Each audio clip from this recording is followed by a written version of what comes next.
ଯୋଗାଯୋଗମୂଳକ ମାତୃଭାଷା ଓଡ଼ିଆ AICC ଓଡ଼ିଆ କମ୍ୟୁନିକେସନର ଏଟା ଯେଉଁ ସାକ୍ଷାତକାର ଦ୍ୱିତୀୟ ଚାପ୍ଟରଟି ତାର ସାକ୍ଷାତକାରର ଉଦ୍ଦେଶ୍ୟ ସେଇଟା ବୁଝିବା। ସାକ୍ଷାତକାର ଦୁଇ ପ୍ରକାରର ହୋଇଥାଏ। ଠିକ୍ ଅଛି, ସାକ୍ଷାତକାର କେତେ ପ୍ରକାର? ଦୁଇ ପ୍ରକାରର ଅନୁଷ୍ଠିତ ହୋଇଥାଏ। ପ୍ରତ୍ୟକ୍ଷ ଗୋଟିଏ ପ୍ରତ୍ୟକ୍ଷ ସାକ୍ଷାତକାର, ଆଉ ଗୋଟେ ପରୋକ୍ଷ ସାକ୍ଷାତକାର। ପ୍ରତ୍ୟକ୍ଷ ସାକ୍ଷାତକାର ଆଉ ଗୋଟେ ପରୋକ୍ଷ ସାକ୍ଷାତକାର, ଯେଉଁଟାକି ଆମେ ପ୍ରତ୍ୟକ୍ଷ ବା ଆମେ ସାମ୍ନାସାମ୍ନି ଯେଉଁଟା ବସିକି ଯେଉଁ ସାକ୍ଷାତକାର ଗ୍ରହଣ କରାଯାଏ ତାହାକୁ ପ୍ରତ୍ୟକ୍ଷ ଯୋଗାଯୋଗ କୁହାଯାଏ। ଆଉ ପ୍ରତ୍ୟକ୍ଷ ସାକ୍ଷାତକାରରେ ଏକାଧିକ ପ୍ରଶ୍ନକର୍ତ୍ତା ଜଣକୁ ବା ଜଣେ ଏକାଧିକ ପ୍ରଶ୍ନକର୍ତ୍ତାକୁ ପ୍ରଶ୍ନ ପଚାରିଥାନ୍ତି। ଯେମିତିକି ମୁଁ ତୁମ ସମସ୍ତମାନଙ୍କୁ ପିଲାମାନଙ୍କୁ ପଢ଼ଉଛି, ସେଇଟା ବି ଗୋଟେ କ'ଣ ପ୍ରତ୍ୟକ୍ଷ ସାକ୍ଷାତକାର। ଠିକ୍ ଅଛି, ଏକାଧିକ ପ୍ରଶ୍ନକର୍ତ୍ତା ଜଣଙ୍କୁ ବା ଜଣେ ଏକାଧିକ ପ୍ରଶ୍ନକର୍ତ୍ତାକୁ ପ୍ରଶ୍ନ ପଚାରନ୍ତି, ସେଇଟା ବି କ'ଣ ସାକ୍ଷାତକାର। ଜଣେ ଅନେକ ଗୁଡ଼ିଏ ଲୋକକୁ ପ୍ରଶ୍ନ ପଚାରିବ, ସେଇଟା ବି ସାକ୍ଷାତକାର। ବା ଅନେକ ଗୁଡ଼ିଏ ଲୋକ ଜଣକୁ ପ୍ରଶ୍ନ ପଚାରିବେ, ସେଇଟା ବି ସାକ୍ଷାତକାର, ପ୍ରତ୍ୟକ୍ଷ ସାକ୍ଷାତକାର।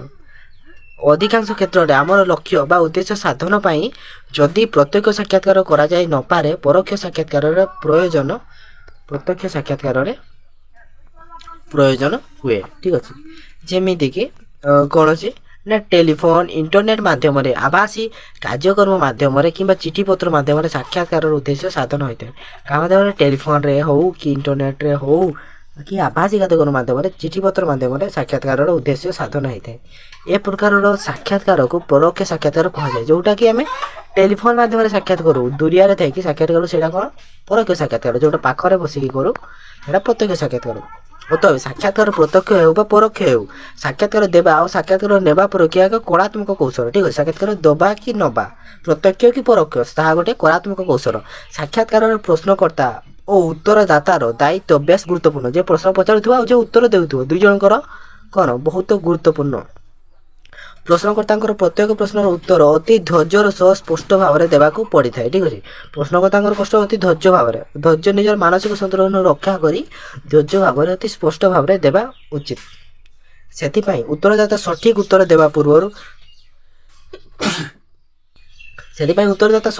ଦେବା ପୂର୍ବରୁ ମାନସିକ ସ୍ତରରେ ଠିକ୍ ଉତ୍ତରଟିକୁ ନିର୍ଣ୍ଣୟ କରିନେବା ଉଚିତ।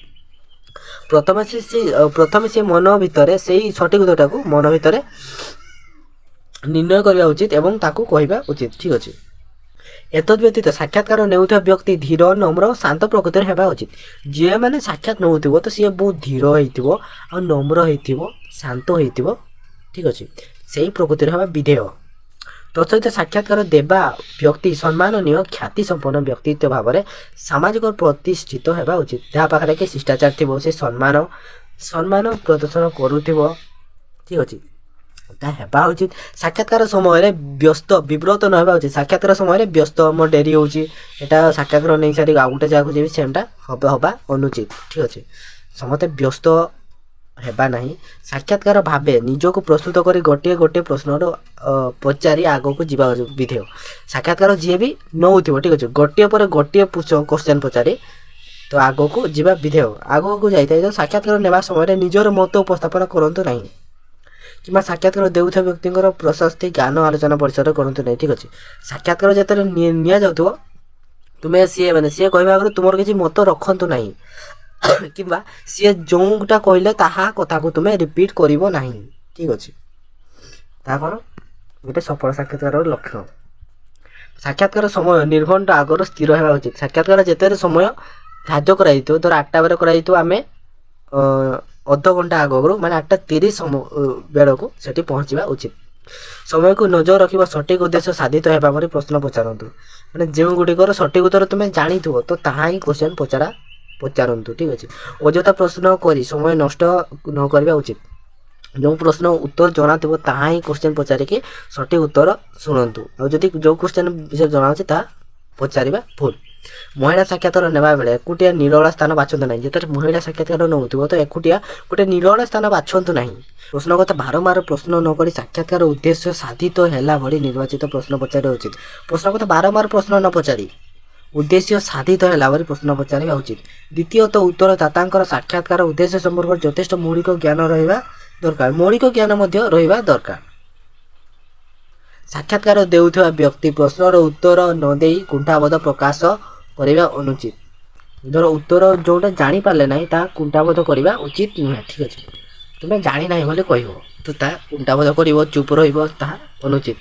ନମ୍ର ଭାବରେ ବିଚାର ବୁଦ୍ଧି ସମ୍ପନ୍ନ ଉତ୍ତର ରଖିଲେ ସାକ୍ଷାତକାର ଲକ୍ଷ୍ୟ ସାଧିତ ହୁଏ। ଯଦି ତୁମେ ନମ୍ର ଭାବରେ ଠିକ୍ ଉତ୍ତର ରଖିଲ ତାହା ଉତ୍ତର କ'ଣ ସାକ୍ଷାତକାର ସାଧିତ ହୁଏ, ସଫଳ ହୁଏ। ପାଠକଙ୍କର ଆଦରଣୀୟ ହୋଇପାରନ୍ତି। ପରବର୍ତ୍ତୀ କାଳରେ ସଫଳ ସାକ୍ଷାତକାର ସମ୍ବାଦର ରୂପ ନିଏ। ଠିକ୍ ଅଛି, ସଫଳ ସାକ୍ଷାତକାର ସମ୍ବାଦର ରୂପ ନିଏ, ତାହା ସଫଳ ହୋଇଯାଏ। ସାକ୍ଷାତକାରର ପ୍ରକାରଭେଦ। ସାକ୍ଷାତକାରର ପ୍ରକାରଭେଦ। ଜୀବନରେ ଜୀବିକା ନିର୍ବାହ କରିବା ପାଇଁ ବିଭିନ୍ନ ବୃତ୍ତି ରହିଛି। ଆଜିର ଦୁନିଆରେ ବୃତ୍ତିଟିଏ ବାଛିବା ପାଇଁ ସାକ୍ଷାତକାର ହୁଏ। ବ୍ୟକ୍ତିତ୍ୱ ସହ ବୁଦ୍ଧି ଓ ଜ୍ଞାନର ପରୀକ୍ଷା ଦେବାକୁ ପଡ଼େ। ଯେମିତିକି ଆଜିକାଲି ଯେତେବେଳେ ଆମେ କାମ ଖୋଜିଥାଉ ତ କାମ କର୍ମମୟ ଜୀବନରେ କାମ ଖୋଜିଲା ବେଳେ ଯେକୌଣସି ବିଜନେସ୍ ହେଉ କି କୌଣସି ଜବ୍ ହେଉ ଗୋଟେ କ'ଣ ଇଣ୍ଟରଭ୍ୟୁ ଦେବାକୁ ପଡ଼ିଥାଏ। ତ ସେଇ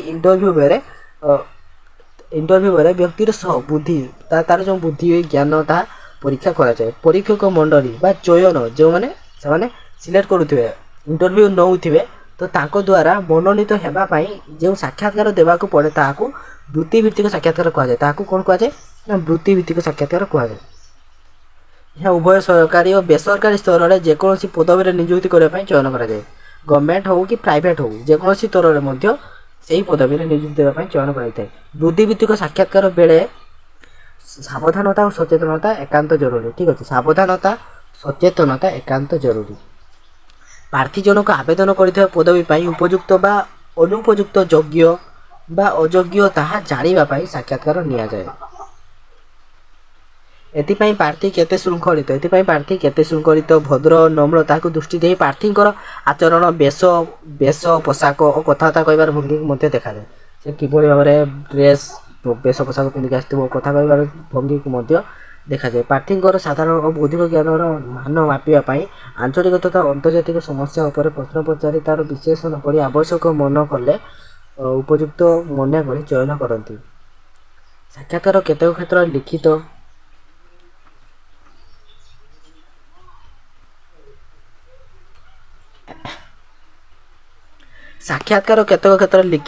ପରୀକ୍ଷାରେ କୃତି କାର୍ଯ୍ୟ ହେଲା ପରେ ଡକାଯାଇଥାଏ। ସାକ୍ଷାତ ମାନେ ପରୀକ୍ଷାରେ ଯେତେବେଳେ ଆମେ ପରୀକ୍ଷା ଦେଇଥାଉ, ପରୀକ୍ଷା ଦେଇ ସାରିଲା ପରେ କୃତି କାର୍ଯ୍ୟ ହିସାବରେ ତାହା ଆମକୁ ଡକାଯାଇଥାଏ ସାକ୍ଷାତକାର, ଏବଂ ତାହା କ୍ୱେଶ୍ଚନ୍ ପଚାରିଥାଏ। ମାନେ ସେ କ୍ୱେଶ୍ଚନ୍ରେ କ'ଣ ଲେଖିଛ ସେଇ ବିଷୟରେ ଏଇନା ତ ହୁଏନି, ଆଗରୁ 5 କ୍ଲାସ୍ 6 କ୍ଲାସ୍ ଆମେ ଯେତେବେଳେ ଥିଲେ ତ ସେତେବେଳେ ମାନେ ଏକ୍ଜାମ୍ ଦେଇ ସାରିଲା ପରେ ସେଟା ମାନେ ଡକାଯାଇକି ଗୋଟେ ବୃତ୍ତି ପରୀକ୍ଷା ହେଉଥିଲା।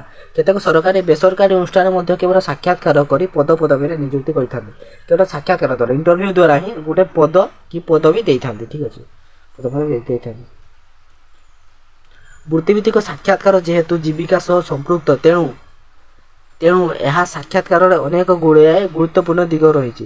ଚୟନ କମିଟି ଡାକିଥିବା ପ୍ରାର୍ଥୀ ସାକ୍ଷାତକାରକୁ ଯିବାଠାରୁ ଆସିବା ପର୍ଯ୍ୟନ୍ତ ତାଙ୍କର ସମସ୍ତ କାର୍ଯ୍ୟାବଳୀକୁ ଚୟନକର୍ତ୍ତା ଦୃଷ୍ଟି ଦେଇଥାନ୍ତି।